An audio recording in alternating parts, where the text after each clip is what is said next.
जी, अस्सलाम वालेकुम। उम्मीद है कि आप तमाम दोस्त खैरियत से होंगे और वीकेंड अच्छा गुज़र रहा होगा।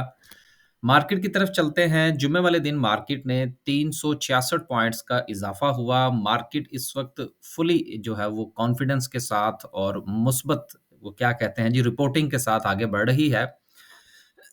मार्केट को जितनी भी खबरें इस वक़्त मौसूल हो रही हैं, वो सारी की सारी मुस्बत हैं।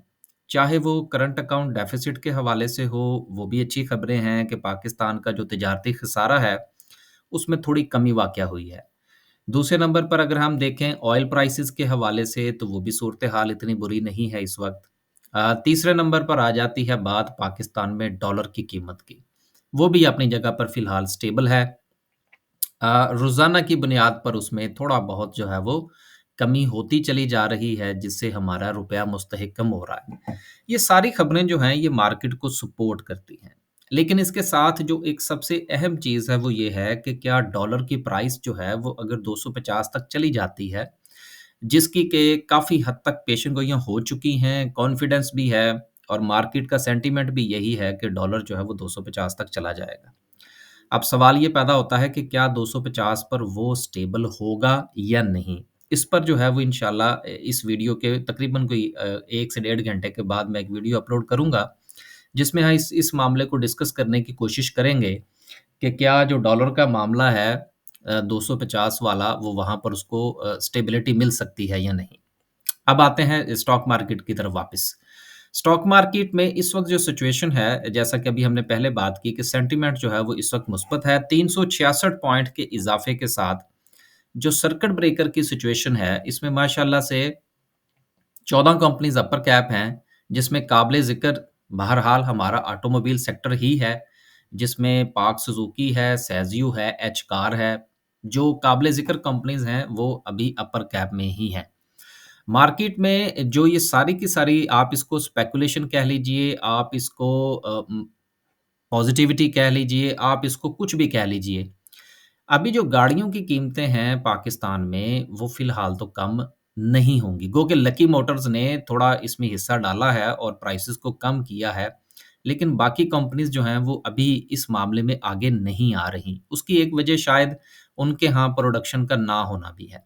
लेकिन मुस्तकबिल में अगर इंशाल्लाह ये सूरत-ए-हाल इसी तरह से चलती है, तो गाड़ियों की कीमतें कम होंगी और अगर हमें डॉलर में थोड़ा-सा रिलैक्सेशन मज़ीद मिलता है, तो उससे यकीनन हमारे यहाँ महँगाई में थोड़ी-सी कमी वाक़या होगी, लोगों का थोड़ा-सा हाथ सीधा होगा, तो देन थोड़ी-सी जो सिचुएशन है गाड़ियों की सेल्स के हवाले से वो भी बेहतर हो सकती हैं। इसलिए एक जो पॉज़िटिविटी है पूरे के पूरे ऑटोमोबाइल सेक्टर में, ये थोड़ी-सी अभी कैरी ऑन करेगी जब तक कि पार्क सुज़ुकी जो है वो स्टॉक मार्केट में से डीलिस्ट नहीं हो जाता। इसका फ़ायदा पूरे के पूरे सेक्टर को होगा। आगे चलते हैं और मज़ीद देखते हैं कौन-सी कंपनीज़ हैं। एयरलिंक है, उसके साथ बाकी कोई और काबिल-ज़िक्र कंपनी जो है वो मुझे नज़र नहीं आ रही। लोअर कैप की बात करते हैं तो लोअर कैप में कुछ नहीं है। कुछ जो है वो रिज़ल्ट्स भी हैं, उनकी तरफ भी हम बात करेंगे। रिज़ल्ट्स में एक स रिज़ल्ट जो है वो मुदारबा का है, सिर्फ़ 15 पैसे का अर्निंग है इनकी, मुदारबा में मैं कुछ ज़्यादा काम ही नहीं करता। एजीएल एजीएल का रिज़ल्ट जो है वो यकीनन काबिल-ज़िक्र है कि ये वो कंपनी है जो कि अपना बहुत ज़्यादा लॉस शो करती रही है। लेकिन अब ये चलें कम से कम पॉज़िटिविटी की तरफ है, एक अच्छी बात है। दो 27 पैसे की जो है इसने अर्निंग शो की है। उसके बाद इस्माइल इंडस्ट्रीज़ है, ₹31 की अर्निंग है, आपको पता है इस्माइल इंडस्ट्रीज़ किसकी हैं। उसके बाद मेक्टर है, दिन टेक्सटाइल ने ₹15 का लॉस शो किया है। अब देखिए टेक्सटाइल सेक्टर के हवाले से बहरहाल एक पॉज़िटिविटी आनी चाहिए क्योंकि इस बार हमारी जो कपास की जो क्रॉप हुई है वो भी अच्छी है। इसके अलावा जो गैस की कीमतें हैं, वो भी टेक्सटाइल सेक्टर के हवाले से इम्पैक्ट क्रिएट नहीं करेंगी, क्योंकि कहा ये जा रहा है कि जो गैस की कीमतें हैं, ये उनके लिए बढ़ेंगी जो कि नॉन एक्सपोर्टेड हैं। और टेक्सटाइल जो है, ये तो झूठे-सच्चे एक्सपोर्ट्स जो हैं, वो शो करते ही हैं और अपने आप को कहते हैं जी कि पाकिस्तान की सबसे बड़ी एक्सपोर्ट जो है, वो है ही टेक्सटाइल की। तो इस हवाले से गैस का भी इनके ऊपर इम्पैक्ट नहीं आना चाहिए। कपास जो है वो इनको सस्ती मिलेगी, तो फिर भी अगर ये परफ़ॉर्मेंस शो नहीं करते तो यकीनन फिर कहीं न कहीं जो है वो आपको ये चीज़ नज़र आती है कि काम करने का जो तरीक़ाकार है शायद उसमें कुछ प्रॉब्लम है। इसके बाद आगे चलते हैं, अगला रिज़ल्ट जो है वो मरी बेवरी का, इसको मैंने कभी डिस्कस नहीं किया। आज सबसे ज़्यादा मैं थोड़ा-सा डिस्कस करना चाह रहा हूँ पीएसओ को। ₹46 की अर्निंग है, ₹50 ही समझें आप इसको और अगर आप 4 क्वार्टर की अर्निंग की इसकी एवरेज निकालेंगे तो वो ₹200 अर्निंग बनती है। अब ₹200 की अर्निंग वाला शेयर जो है वो आपको 100 सवा ₹100 पे मिल रहा है। 120, 125, 130 इसके अराउंड जो है ये ट्रेड कर रहा है। अब सवाल ये पैदा होता है कि क्या आने वाले दिनों में इस शेयर के ऊपर जो है वो कुछ मज़ीद असर पड़ सकता है? मैं तो पीएसओ को सोने की चिड़िया कहता हूँ। ये शेयर जो है आप सिर्फ़ इस चीज़ का अंदाज़ा लगा लीजिए कि पाकिस्तान में आप सर्कुलर डेट को ख़त्म करने चाहेंगे, चाहे वो आपका पावर सेक्टर का हो, चाहे वो आपका गैस के हवाले से हो, कोई भी किसी भी किस्म का आप समझ लीजिए जिसका ताल्लुक हमारी एनर्जी के साथ है, तो वो रास्ता जो है वो पीएसओ से गुज़र के जाएगा।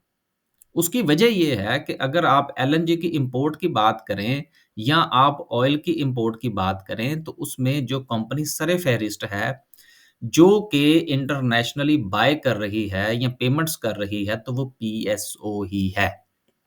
लिहाज़ा जिस वक़्त भी कोई भी सर्कुलर डेट ख़त्म करने की कोशिश की जाएगी, तो वो रास्ता पीएसओ से गुज़रेगा और जब पीएसओ से गुज़रेगा, तो पीएसओ के जो फाइनेंशियल्स हैं, वो बेहतर हो जाएँगे और जब इसके फाइनेंशियल्स बेहतर होंगे, तो मेरा ख़्याल है ये ₹200 की अर्निंग जो मैंने अज़्यूम की है, ईयर एंडेड पर शायद ये इससे भी कहीं ज़्यादा ऊपर चली जाए।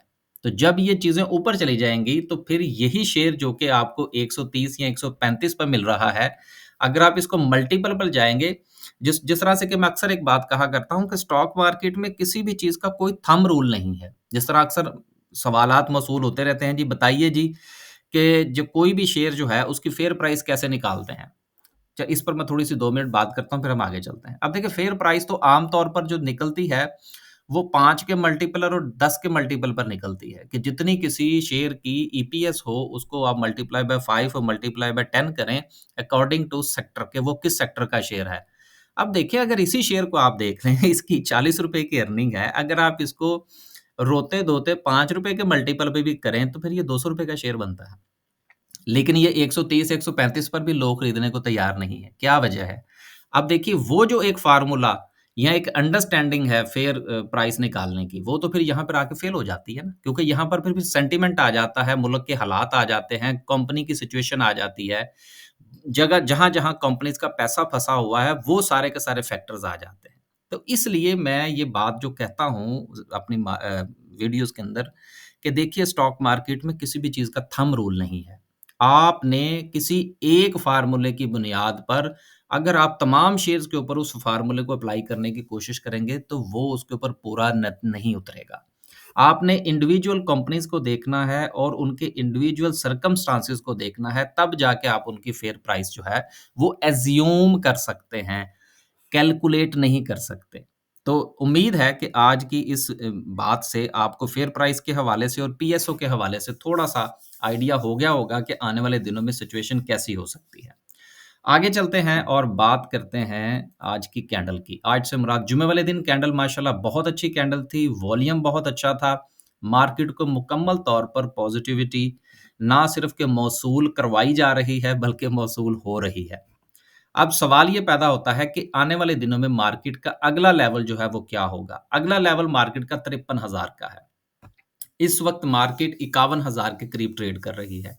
सिर्फ़ 2,000 पॉइंट्स हैं जो कि मार्केट को 53,000 तक ले जाने के लिए मकसूद हैं, जो कि मिल जाएँगे। मुझे पूरी उम्मीद है कि इंशाल्लाह अगले वीक के अंदर फ्राइडे की क्लोज़िंग पर जिस वक़्त हम डिस्कस कर रहे होंगे, तो मार्केट एक बार 53,000 को हाथ लगा चुकी होगी। अब 53,000 का वो लेवल जो कि 2017 में मार्केट ने टच किया था। अब बहुत सारे लोग जो हैं वो इस हवाले से गुफ्तगू कर रहे हैं कि जी 2017 के लेवल पर इंडेक्स तो चला गया लेकिन बहुत सारे शेयर्स नहीं गए। तो अब क्या किया जाए? क्या अब उन शेयर्स के अंदर छलांग लगा दी जाए? बिल्कुल ऐसा नहीं है। ये एक बड़ी ही एक अहम चीज़ है। अब आप अगर बात सोचने वाली ये है कि इंडेक्स अगर 2017 के लेवल पर गया तो वो कंपनीज़ क्यों नहीं गईं? बहुत सारी कंपनीज़ हैं जो कि अभी तक भी उस लेवल तक नहीं पहुँची। लेकिन कुछ कंपनीज़ ऐसी हैं जो कि 2017 के लेवल से ऊपर जा चुकी हैं। अब यहाँ पर आपने एक बैलेंस क्रिएट करना है। जिन कंपनीज़ में अभी भी आपको स्पेस नज़र आती हैं, लेकिन आपने उन कंपनीज़ के जो ज़मीनी हक़ाइक़ हैं, उनको अगर आप फ़रामोश करके सिर्फ़ महज़ कैंडलस्टिक की बुनियाद पर आप उनको बाय करने की कोशिश करेंगे, सिर्फ़ हिस्ट्री की बुनियाद पर बाय करने की कोशिश करेंगे। मिसाल के तौर पर आप लोटे केमिकल को देख लें, आप पेल को देख लें, आप फौजी सीमेंट को देख लें, अगर आप इनको इनके ज़मीनी हक़ाइक़ को फ़रामोश करके और पाकिस्तान में इस वक़्त पीएसडीपी तो है, वो मौजूद ही नहीं है, तो सीमेंट की खपत कहाँ पर होगी? स्टील की खपत कहाँ पर होगी? जब तक तरक्कियाती फंड्स अनाउंस नहीं होते, कैंडलस्टिक क्या कर लेगी आपको हिस्ट्री की बुनियाद पर? तो बेसिकली देखना ये है कि आने वाले दिनों में क्या हमारी जेब में इतने पैसे होंगे कि तरक्कियाती बजट जो है वो बहुत बड़ा अनाउंस किया जा सके, जिसकी बुनियाद पर आपको सीमेंट और स्टील की खपत होती हुई नज़र आए और फिर आप ये कह सकें कि हाँ जी, यहाँ से जो है वो स्पेस जनरेट होती है और ये शेयर जो हैं ये अपने 2017 वाले लेवल पर वापस जा सकते हैं। तो बात करने का मकसद ये है कि सिर्फ़ और सिर्फ़ कैंडलस्टिक की बुनियाद पर हम शेयर्स के अंदर नहीं कूद सकते। तो उम्मीद है कि इस छोटी-सी गुफ्तगू की बुनियाद पर आपको थोड़ा-सा आइडिया हुआ होगा कि अब जो शेयर्स की जो मूवमेंट है, सिर्फ़ महज़ ये देखना कि एक शेयर जो है वो आपको द 2017 के लेवल से अभी भी बहुत नीचे है, जबकि इंडेक्स जा चुका है, तो अब लोग जो हैं वो इसके अंदर सवारी करेंगे, तो ऐसा नहीं। देखभाल कर और अपने पोर्टफ़ोलियो को बैलेंस कर कर चलना होगा। आगे चलते हैं और बात करते हैं आरएसआई की। अब मैं थोड़ा-सा वीकली इसको डिस्कस करने की कोशिश करूँगा कि वीकली आरएसआई जो है वो क्या कहता है। वीकली आरएसआई भी इस वक़्त 70 से ऊपर है। जबकि अगर हम बात करें डेली की कैंडल की बुनियाद पर तो आरएसआई जो है वो 84-85 के करीब जो है वो मौजूद है इस वक़्त। मुकम्मल तौर पर मार्केट जो है वो ओवरबॉट है। यहाँ पर यकीनन अगले 1500 से 2000 पॉइंट्स और मिलने के बाद हमें एक अच्छी डिप जो है वो मार्केट के अंदर देखने को मिल सकती है। आने आने वाले 1 से 2 सेशंस के अंदर प्रॉफ़िट टेकिंग पर ज़्यादा से ज़्यादा तवज्जो दी जाए। कोई भी आपका अगर स्टॉक है, उसको स्टॉप लॉस के साथ लिया जाए और जैसे ही मार्केट 53,000 पर जाए, अपनी प्रॉफ़िट टेकिंग को कन्फर्म किया जाए। वहाँ पर अपने हाथ में कुछ कैश किया जाए, ताकि जैसे ही मार्केट आपको डिप दे, तो आप एक नई बाइंग कर सकें। सेंटिमेंट जो है इंशाअल्लाह ताला इंतखाबात तक जो है वो मार्केट का मुस्बत रहेगा। फड्डा कहाँ पर पड़ेगा, मैं बार-बार अपनी वीडियोज़ में ये बात कर चुका हूँ कि जब हम दोबारा आईएमएफ के पास जाएँगे। वो एक ऐसा मौका होगा कि जहाँ पर हमें नेगेटिविटी जो है वो नज़र आएगी और नेगेटिव खबरें जो हैं वो भी मार्केट में गर्दिश करेंगी। वो मौका होगा कि आप वहाँ पर आप दोबारा से स्टॉक मार्केट के अंदर ट्रेड्स बनाइए। दरमियान में जो थोड़ा-सा अरसा है, मेरा ख्याल है कि कुछ अरसे के लिए अपने पोर्टफोलियो को छोटा कर लिया जाए, जैसे ही मार्केट जो है वो 53,000 पर जाती है। बस जी, आज के लिए सिर्फ़ इतना ही। पीएसओ के हवाले से मैं बहुत पॉज़िटिव हूँ। आप भी इसमें से कुछ पॉज़िटिविटी निकाल सकते हैं तो ज़रूर निकालिए। अल्लाह हाफ़िज़।